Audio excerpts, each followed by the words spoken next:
You wrote some letter, dude. I A did? letter from comedian Mark Norman, and it was entitled, by the way, this was published this month, March 1st. I don't know if this was an April Fool's joke. It was called One Comic's Journey. Oh, the Whalebone magazine. What is this letter? What is this? This magazine did a comedy issue, Yeah. and I know the guy who publishes the magazine. He said, "Hey, can you write something?" And I said, "I don't know what to write." And he goes, "Just tell me about how you got started." Yeah. So I just wrote this thing on a plane in my phone real quick, and I texted it to him. Well, dude, it's freaking awesome. Oh, And I'm thanks. just kidding. I'm not. It's probably half a page. I'm not going to do the whole thing. I'm not going to It's long. I could have you read it, but then you'd probably be awkward. I'm going to read it. Yeah. But basically, it's basically saying, hey, Mark Norman here, New York City stand-up comedian, right? Yeah. That's a nice thing, Mark. All Put on right, the I just don't want to hear Mark's my uncomfortable. words. Basically, you're talking about how you moved to the big city from New Orleans, and you came to New York City with $800 in your pocket and a dream. Yada yada yada yada yada yada. You lived in a shoebox. You did. You got mugged 3 times, and it was a good hour-plus commute from into Manhattan from work. You talked about that, right? Going through all the trials and tribulations of New York stand-up comedy. We're getting to the point here, Amber. You said, people have said to me, did you ever want to quit or move back and get a real gig? And you said, honestly, I never even thought about it. So, you said the thoughts of, sitting in a cubicle, chasing some invisible stability that doesn't exist, whatever bullshit or they teach you in school, just wasn't for you, right? So trying to break into the comedy world is lousy with hardships and obstacles, but until you go through it, you can never feel the insane varieties of rejection, shame, and humiliation. Bombing is one thing, but being booed, begging people on the sidewalk to be your audience, and getting stiffed by club owners, and the list goes on, right?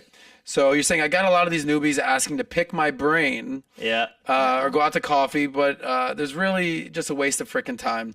You say, time could be better spent writing new jokes or soaking up stage time. There's no shortcut. Go get better. And then you go on to say, this is sort of like life advice here, right? Uh-oh. This is where you're going to get real uncomfortable right now, but I respect it, bro. You said, all the stuff that the challenges you deal with, that's basically, that's what life is. Pushing the ball up the hill. And then to quote you, well, I'm not quoting you this whole time, but then this part is in quotes. It says, take breaks, be grateful, enjoy what you've accomplished, but you still have to keep creating. Yeah. Success has its flaws and hiccups, but I don't know too many people who'd go back. Keep going, folks, and be nice. Yeah, So there you go. there you are, bro. Does that right. kind of sum up who you are? Take us out here, And Mark. I should take my own advice. Yeah. We all want more. We're all unhappy. We're all chasing something. We all got childhood trauma. But we're lucky to be alive. Things could be worse. We could be in a war. We could be in Ukraine. We could be back in this pandemic.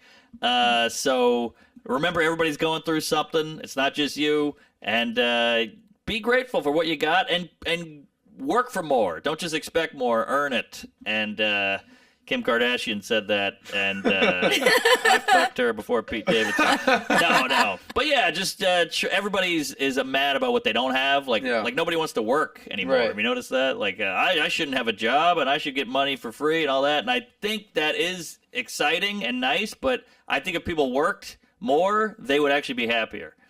I think it's the opposite. We're going the opposite route that we should be. And look how upset everybody is. Look how volatile everyone is, how on edge everyone is. So I say, find something you love and work at it and get good at it and stop expecting so much and start giving more.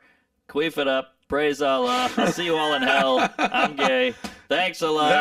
I've been Kevin Hart, right? Yeah, I'm Kevin Hart. That's awesome. Well, I'll give you a compliment, bro, and then we'll sign out. And Amber, before I want to get your thoughts on this, you're actually exactly what I thought you'd be. You were great, bro. How do you like that? I mean, I've watched, because I used to do comedy, and I watch a lot of comedy. You can just kind of tell who people are for the most part. Now, if you turned out to be a massive douchebag, like, dude, I didn't see that one coming. Right. But I expected this. So respect to you, Well, bro. thank you for being here. Amber, your final thoughts on today's episode with Mark Norman. I just meant you're not socially awkward, and you claim to be. And you seem... Well, I can't make eye contact too well. I feel like we're doing okay with that. Well, I don't know. I'm I think you freaking out just inside. locked eyes for like a half a Yeah, second. that was really But nice. thank you. Yeah. All No, right. well- I appreciate when you can have great intellectual conversations with comedians that it doesn't feel the pressure of being punchline every single Yeah, second, that and was it awesome. takes over the points that you're making. So I appreciated that. Yeah. Well, Thanks for Thank listening. you. maybe Thank you. maybe a reason that you're doing so well and blown up is when one door closes, one door opens. Rest in peace, Norm Macdonald. And she Yes. kind of thinks that you're the kind of the new next wave. Norm, and that's For not sure. a bad thing at all, bro. I should tell you I have cancer. Yeah. Joking. And I will say that you're naturally hilarious, bro. It's not an act, and it's not funny. I mean, it's not not funny. forced. It's not funny, bro. But respect for telling us about pretty much everything that's going on in your Good life. luck on the 2 shows Good tonight. luck. Yeah, Yeah. where can Tonight everyone to find tomorrow. you? Give us a little sign out. MarkNormanComedy.com for dates, Tuesdays with Stories, We Might Be Drunk, Out to Lunch, Netflix, The Stand-Ups, and say hello, buy a shirt, how about a hug, and try not to heckle, and sorry about I've been farting.